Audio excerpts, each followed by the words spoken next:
എല്ലാ കൂട്ടുകാർക്കും നമസ്കാരം. നമ്മുടെ പുതിയ വീഡിയോയിലേക്ക് സ്വാഗതം. ഇന്നത്തെ നമ്മുടെ വീഡിയോ ഗോതമ്പ് പൊടി വെച്ചിട്ട് വളരെ എളുപ്പത്തിൽ ഉണ്ടാക്കിയെടുക്കാൻ പറ്റിയ നല്ലൊരു സ്വീറ്റ് റെസിപ്പിയാണ്. ഒരു പായസമൊക്കെ കഴിക്കാനായിട്ട് തോന്നുന്ന സമയത്ത് ഇതുപോലെ ഒന്ന് ഉണ്ടാക്കിയാൽ എല്ലാവർക്കും ഒരുപോലെ തന്നെ ഇഷ്ടപ്പെടുകയും ചെയ്യും. ഉണ്ടാക്കിയെടുക്കാനാണെങ്കിലും വളരെ എളുപ്പവുമാണ്. ഇനി നമ്മുടെ കുഞ്ഞുങ്ങള് സ്കൂൾ വിട്ട് വരുന്ന സമയത്ത് അവർക്ക് വളരെ രുചികരമായിട്ട് തന്നെ ഉണ്ടാക്കി കൊടുക്കാൻ പറ്റിയ ഈ ഒരു റെസിപ്പി ഇതുവരെയും ഇതുപോലെ ഉണ്ടാക്കി കഴിച്ചിട്ടില്ലെങ്കിൽ തീർച്ചയായിട്ടും നമ്മുടെ ഈ ഒരു വീഡിയോ കണ്ടൊന്ന് തയ്യാറാക്കി നോക്കണേ. അപ്പോൾ നമുക്കുടൻ തന്നെ നമ്മുടെ വീഡിയോ കണ്ടു നോക്കിയാലോ. ഗോതമ്പ് പൊടി വെച്ചിട്ട് വളരെ എളുപ്പത്തിൽ ഉണ്ടാക്കിയെടുക്കാൻ പറ്റിയ വിഭവം തയ്യാറാക്കിയെടുക്കാനായിട്ട് ഒരു ബൗളെടുത്ത് വെച്ചിട്ട് ഇതിലേക്ക് 50 ഗ്രാം അളവില് ഗോതമ്പ് പൊടി എടുക്കാം. ഇനി നമുക്ക് കുറച്ച് വെള്ളം ഒഴിച്ചു കൊടുക്കാം. കട്ടകളൊന്നും തന്നെ ഇല്ലാതെ ഒന്ന് ഇളക്കി മിക്സ് ചെയ്തെടുക്കാം. ഒരു മധുരമൊക്കെ കഴിക്കാനായിട്ട് തോന്നുന്ന സമയത്ത് പെട്ടെന്ന് തന്നെ നമുക്ക് ഉണ്ടാക്കിയെടുക്കാൻ സാധിക്കുന്ന ഒന്നാണ് കേട്ടോ. അതുപോലെ നമ്മുടെ അമ്മമാരൊക്കെയാണ് നമുക്കിത് ഉണ്ടാക്കി തന്നുകൊണ്ടിരുന്നത്. ഇതെന്റെ അമ്മൂമ്മ ഉണ്ടാക്കി തന്നിരുന്ന ഒരു വളരെ ടേസ്റ്റി ആയിട്ടുള്ള ഒരു റെസിപ്പിയാണ്. അങ്ങനെ നമ്മുടെ ഗോതമ്പ് പൊടി ഇവിടെ മിക്സ് ആക്കി എടുത്തിട്ടുണ്ട്. ഇനി നമുക്കിതൊന്ന് മാറ്റി വെക്കണം.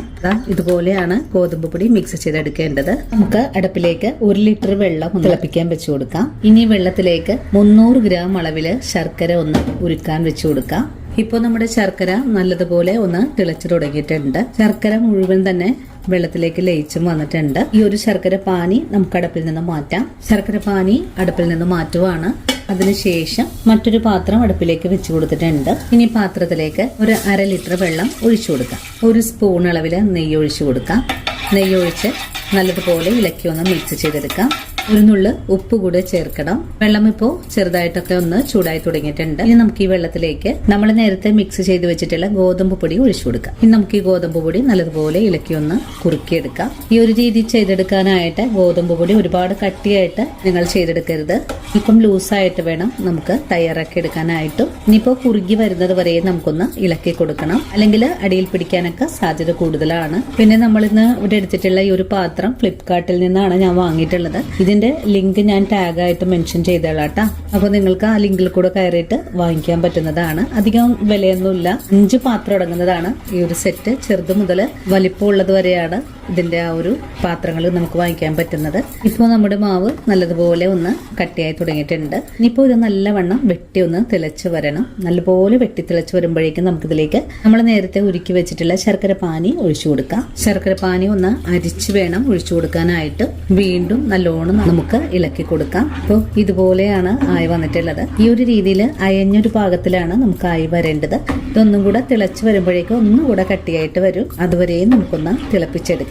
ഇപ്പൊ നമ്മുടെ ഗോതമ്പ് പൊടിയും ശർക്കര പാനിയും കൂടെ ചേർന്ന് നല്ല പോലെ തന്നെ തിളച്ചു തുടങ്ങിയിട്ടുണ്ട്. ഇപ്പോൾ നല്ല വെട്ടി തിളച്ചുകൊണ്ടിരിക്കുവാണ്. ഈ ഒരു സമയത്ത് നമുക്കിതിലേക്ക് ഒരു പിടി നാളികേരം തിരുമ്മിയത് കൂടെ ചേർക്കാം. നാളികേരം തിരുമ്മിയതും കൂടി ചേർത്ത് ഫ്ലെയിം അങ്ങ് ഓഫ് ചെയ്ത് കൊടുക്കാവുന്നതാണ്. ഇനിയിപ്പോ ഇതിലേക്ക് പ്രത്യേകിച്ച് ഒന്നും തന്നെ ചേർക്കേണ്ട ആവശ്യമില്ല. തേങ്ങാപ്പാലൊന്നും തന്നെ ചേർക്കുന്നില്ല. ഈ ഒരു നാളികേരം തിരുമ്മിയത് മാത്രമാണ് ചേർത്ത് കൊടുക്കുന്നത്. ഇനിയിപ്പോ ഇതൊന്ന് ചൂടാറി വരുമ്പോഴേക്കും ഒന്ന് കട്ടിയായിട്ട് വരാൻ സാധ്യത കൂടുതലാണ്. അപ്പോൾ ഈ ഒരു പാകത്തിനാണ് നമുക്ക് തയ്യാറാക്കി എടുക്കേണ്ടതും. ഇനി നമുക്ക് ഈ ഗോതമ്പ് കുറുക്കിലേക്ക് 1 ടീസ്പൂൺ അളവില് ഏലക്കപ്പൊടി ചേർക്കാം. ഏലക്കപ്പൊടി ചേർത്ത് ഒന്നുകൂടെ ഇളക്കി യോജിപ്പിച്ചു കൊടുക്കാം. ഇനി നമുക്കിത് താഴേക്ക് ഇറക്കി ഒന്ന് വെച്ചു കൊടുക്കാം. അതിനുശേഷം ഒരു പാൻ അടുപ്പിലേക്ക് വെച്ചു കൊടുക്കണം. നമ്മുടെ പാൻ ചൂടായി വന്നിട്ടുണ്ട്. നമുക്ക് ഈ പാനിലേക്ക് കുറച്ചുകൂടെ നെയ്യ് ചേർക്കാം. നമുക്കിതിലേക്ക് കുറച്ച് കാഷ്യൂസ് കഴുകിയതിനു ശേഷം ചേർക്കാം. കാഷ്യൂസിന്റെ കൂടെ തന്നെ ഒരു ഏത്തപ്പഴത്തിന്റെ പകുതിയാണ് എടുത്തിട്ടുള്ളത്. അതുകൂടി നമുക്കിതിലേക്ക് ചേർക്കാം. ഇനി ഫുൾ ഫ്ലെയിം വെച്ച് കൊടുത്തിട്ട് ഇതെല്ലാം നല്ലതുപോലെ ഇളക്കി ഒന്ന് ഒഴിച്ചെടുക്കാം.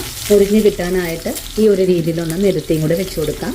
കാഷ്യൂസും ഏത്തപ്പഴവും നല്ലതുപോലെ ഒന്ന് മുരിഞ്ഞ് കിട്ടണം. അതുവരെയും നമുക്കൊന്ന് ഇളക്കി ഫ്രൈ ചെയ്തെടുക്കാം. ഇപ്പോൾ നമ്മുടെ പഴമൊക്കെ നല്ലതുപോലെ മുരിഞ്ഞ് വന്നിട്ടുണ്ട്. ഇനി നമുക്ക് ഫ്ലെയിം അങ്ങ് ഓഫ് ചെയ്ത് കൊടുക്കാവുന്നതാണ്. ഈ ഒരു രീതിയിലാണ് നമുക്ക് മുരിയിച്ചെടുക്കേണ്ടത്. ഇനി തയ്യാറാക്കി വെച്ചിരിക്കുന്ന ഈ ഒരു ഗോതമ്പ് കുറുക്കിലേക്കാണ് ഈ ഒരു താളിപ്പ് ചേർത്ത് കൊടുക്കേണ്ടത്. ഇതെല്ലാം കൂട്ടിച്ചേർത്ത് ഒന്ന് ഇളക്കി കൊടുക്കാവുന്ന താമസം മാത്രമേ ഉള്ളൂ. അങ്ങനെ വളരെ സ്വാദേറിയ ഗോതമ്പ് കുറുക്ക് ഇവിടെ റെഡിയാണ്. ഇതൊരു പഴയകാല നാടൻ പലഹാരമാണ്. നമ്മുടെ അമ്മമാരൊക്കെ നമുക്ക് ഉണ്ടാക്കി തന്നിരുന്ന വിഭവങ്ങളിൽ ഒന്ന് തന്നെയാണ്. ഇനിയിപ്പോ ഒരു സെർവിംഗ് ഗ്ലാസ്സിലേക്ക് ഒഴിച്ചെടുക്കേണ്ട താമസം മാത്രമേ ഉള്ളൂ. അപ്പോൾ ഇന്നത്തെ നമ്മുടെ വീഡിയോ ഇത്രയേ ഉള്ളൂ. ഇനി നല്ലൊരു വീഡിയോ ആയിട്ട് നാളെ കാണാം. അതുവരെയും ഒത്തിരി സ്നേഹത്തോടു കൂടി തന്നെ വീണ്ടും കാത്തിരിക്കുക.